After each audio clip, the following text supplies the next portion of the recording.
वो जज ने एक लफड़ा किया। ये फैसला कैसे आया?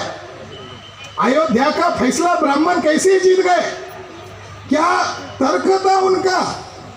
तो जो 1145 का जो जजमेंट है उसमें 5 जजेस ने एक लाइन में लिखा कि यहाँ राम पैदा हुए हैं, ऐसी आस्था है और आस्था के आधार पर हम अयोध्या इनको दे रहे हैं। आस्था, इसका क्या मतलब है? आस्था का सबूत नहीं होता। कल ब्राह्मण बोलेंगे ये जो अयोध्या का जजमेंट है इसका हम विरोध करेंगे, मुसलमान करे या ना करे हम इसका विरोध करेंगे, और विरोध का आधार है कल ब्राह्मण बोलेगा जाति व्यवस्था का अमल करना मेरी आस्था का मामला है, छुआछूत को मानना मेरी आस्था का मामला है, महिलाओं को गुलाम करना मेरी आस्था का मामला है। तो ये जजमेंट नहीं है, संविधान के खिलाफ पारित किया गया कानून है। वो जज ने सुप्रीम कोर्ट का जज है, आदमी है, आदमी ने गलती किया होगा, इसने भी गलती किया। गोगोई ने अपनी एक कर्मचारी के लेडीज कर्मचारी ने आरोप लगाया कि गोगोई ने मेरे तरफ छेड़छाड़ किया, उनके ऊपर हैरेसमेंट का मुकदमा किया, और सुप्रीम कोर्ट का जज की इंक्वायरी दूसरा जो जज है ब्राह्मण बोबड़े उसके द्वारा इंक्वायरी शुरू हो गई। अब बोबड़े मूलतः आरएसएस के थे, उनके बापजादे से वो आरएसएस में काम करते हैं। तो बोबड़े ने, भागवत ने गोगोई को कहा सबूत तुम्हारे खिलाफ है, अगर तुम्हें बचना है तो हमें जैसा जजमेंट चाहिए वैसा दे दो, फिर तुम्हें हम अच्छा सर्टिफिकेट देते हैं। ऐसा ही हुआ, उसको क्लीन चिट दिया और रिटायर्ड होने के पहले जल्दबाजी में फैसला दिया, 17 दिन में फैसला दिया। कितना खतरनाक मामला है। 15वें दिन में बुद्धिस्ट पार्टी सुप्रीम कोर्ट में गई, उन्होंने 2015 में ही केस किया था और उन्होंने कहा ये बौद्ध स्थल है, ये हमारे पास सबूत है। गोगोई ने कहा आपकी हम सुनवाई नहीं करेंगे।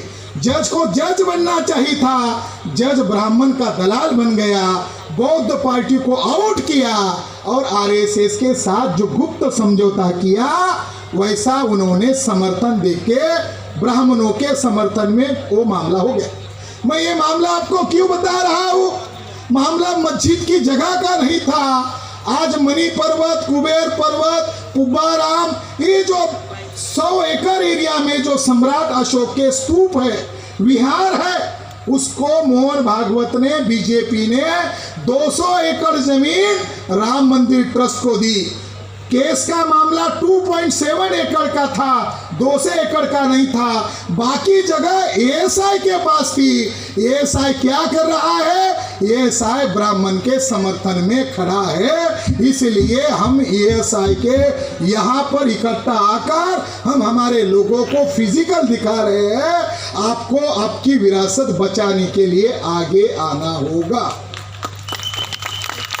अब हमको न्यायपालिका पर विश्वास नहीं है और न ही हमें भारतीय पुरातत्व के ऊपर विश्वास है। ऐसे हजारों सबूत है। बौद्ध स्तूप को शिवलिंग में परिवर्तित किया और प्रचार किया शिवलिंग है, शिवलिंग है। वो जो स्तूप होते हैं, मनोती स्तूप, छोटे छोटे, इसको उन्होंने शिव कहा। वो छोटे छोटे स्तूप है और बड़े बड़े स्तूप तो चैत्य ग्रह है, वो हमारे भारतीय लोगों के। इसीलिए साथियों, अब जगह जगह पर खतरा मंडरा रहा है।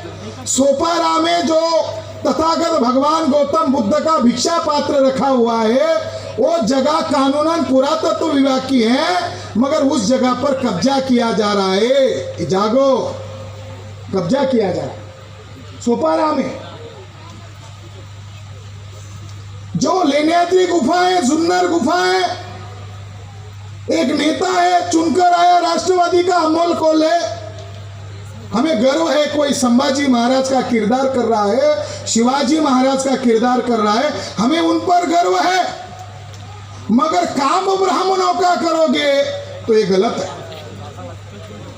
पुरातत्व विभाग को एप्लीकेशन दिया कि अष्टविनायक मंदिर है, 8 है, और 8 अष्टविनायक मंदिर में एक विनायक मंदिर कहाँ है? जुन्नर की गुफा में है। ऐसा उन्होंने भारतीय पुरातत्व विभाग को लिखित में दिया, एक एमपी ने दिया। और अभी दूसरा बीजेपी का एमपी लोकसभा के अध्यक्ष को कह रहा है कि जुन्नर में जो चैत्य ग्रह है वहाँ हमारी आस्था है, वहाँ हम ऐसा मानते हैं विनायक का मंदिर है। आप हमको, पंडों को, ब्राह्मणों को टिकट मत लगाओ, बाकी गुफाओं को लगाओ। चल रहा है, सत्ता का दुरुपयोग कर रहे हैं। तो इसके लिए साथियों पुरातत्व विभाग क्या कर रहा है? पुरातत्व विभाग डिक्लेयर नहीं कर रहा है। तुम मूर्ख हो, तुमको मालूम नहीं है ये पुरातत्व विभाग की चीज है, प्रॉपर्टी है। ये हम नहीं कह रहे कि हमको भिक्षु संघ को दो, हम ये भी नहीं कह रहे हमको उपासक को दो। हम ये कह रहे हैं तुम जिसका नमक खा रहे हो उसके साथ ईमानदारी रखो।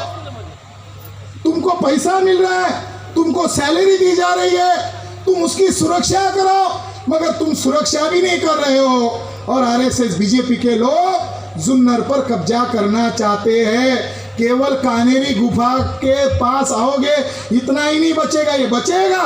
आप अगर इसके लिए पहल करोगे तो ये कानेरी बौद्ध गुफा बचेगी। ये काम हमारा भी है, क्योंकि मेरे बाप दादाओं ने, आपके बाप दादाओं ने बनाया, मगर जगह जगह पर बौद्ध गुफाओं पर कब्जा किया जा रहा है। उसको बचाने के लिए भी अब हम ऐसी सभाएं गली मोहल्ले में करने की बजाय जहाँ जहाँ बौद्ध गुफाएं हैं, जहाँ जहाँ चैत्य ग्रह है, वहाँ हम जाएंगे। भले ही वहाँ पानी ना मिले, भले ही वहाँ टेंट ना मिले, हम अपनी बोतल लेके जाएंगे, डिब्बे बांध कर जाएंगे, वहाँ पर प्रवचन करेंगे, लोगों को जगाएंगे। ऐसा ही बाबा साहब के अनुयायी करते थे, ऐसा करेंगे। चाहे कितनी असुविधाएं आने दो, चाहे हमारे लिए गाड़ी की असुविधा, या लोगों को आने नहीं दिया जा रहा, हम दुश्मन है? लोगों को रोका जा रहा है, क्या दुश्मन है हम लोग? तो हमें ये काम करना होगा। बुद्धिस्ट इंटरनेशनल नेटवर्क के द्वारा अब 3 चीजों को ऑक्युपाई कर लिया है। 3 चीजों पर हमने नियंत्रण हासिल कर लिया है। 2,2500 साल पुराना एक व्यापारी केंद्र था भारत में। दक्षिण पथ पर एक व्यापारी केंद्र है तगर, जिसको तेर कहते हैं, ये उस्मानाबाद जिले में है। वहाँ पर 2 स्तूप है। वो 2 स्तूपों को बुद्धिस्ट इंटरनेशनल नेटवर्क ने लीगली संरक्षण दिया है। आज वहाँ 2 कर्मचारी पेड वर्कर के तौर पर काम कर रहे हैं। आपको उस इलाके के लोग वहाँ अभी धम्म सम्मेलन की तैयारी करने वाले। अब हमारा नियंत्रण हो गया, वाह। आप लोगों को भी वहाँ बुलाएंगे, भिक्षु लोगों का भी वहाँ वर्षावास करेंगे, वहाँ श्रामणेर शिविर करेंगे, उपासकों का धम्म परिषद करेंगे। आपका विरासत है। इधर रत्नागिरी में खेड़ जिला है, रत्नागिरी में खेड़ जिला है, और रत्नागिरी से बाबा साहब अम्बेडकर का पैतृक जिला है। उस खेड़ जिले में जो बौद्ध गुफा है, उस बौद्ध गुफा को भी बुद्धिस्ट इंटरनेशनल नेटवर्क ने कानूनन संरक्षण दिया है। वहाँ 6 दिसंबर को हमने कर्मचारी हमारे पैसे से नियुक्त किया है।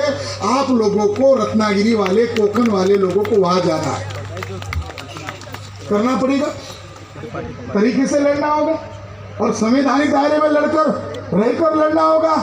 हमारे बाप ने हमको अधिकार दिया है, हमारी विरासत को संविधान ने बचाने का वादा किया है। अगर वो बचाते नहीं है तो हमको आगे आना होगा।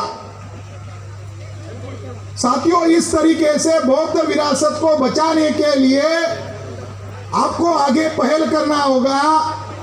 भिवंडी के पास एक बौद्ध गुफा है, और वो ईसा पूर्व समय की है, मगर वहां के स्तूप को तोड़ दिया गया है, वहां मूर्तियां स्थापित कर दी गई है। कल्याण स्टेशन से केवल 8 किलोमीटर अंतर पर है। तो कल्याण और ठाणा के लोग उस बौद्ध गुफा को बचाने के लिए उधर भी धम्म परिषद की अब तैयारी कर रहे हैं। हम कानूनन भी लड़ाई लड़ेंगे, मगर कानून से काम नहीं हो रहा है तो हम लोग उनके छाती पर खड़ा होना जानते हैं, उनके सिर पर खड़ा होना जानते हैं। तो आने वाले समय में हमें हमें बौद्ध विरासत बचानी है, मगर बौद्ध विरासत बचाने के लिए आदमी चाहिए, ह्यूमन रिसोर्स चाहिए। मगर ह्यूमन रिसोर्स अलग अलग रहकर काम कर रहे हैं, अलग अलग रहकर काम नहीं हो सकता। हमें विरासत बचाने के लिए एक साथ आना होगा। चाहे आप अलग अलग पार्टी के हो, चाहे आप अलग अलग संगठन के हो, पहले आप बौद्ध हो, बाद में तुम अलग अलग पार्टी के हो, बाद में तुम अलग अलग संगठन के हो, पहले तुम बौद्ध हो। अब बौद्धों की भी दो कैटेगरी करनी पड़ रही है, एक काम के बौद्ध और एक नाम के बौद्ध। बौद्धों की भी दो कैटेगरी करनी पड़ रही है, एक नाम के बौद्ध और एक काम के बौद्ध। नाम के बौद्ध 2 ही दिन आगे आ जाते।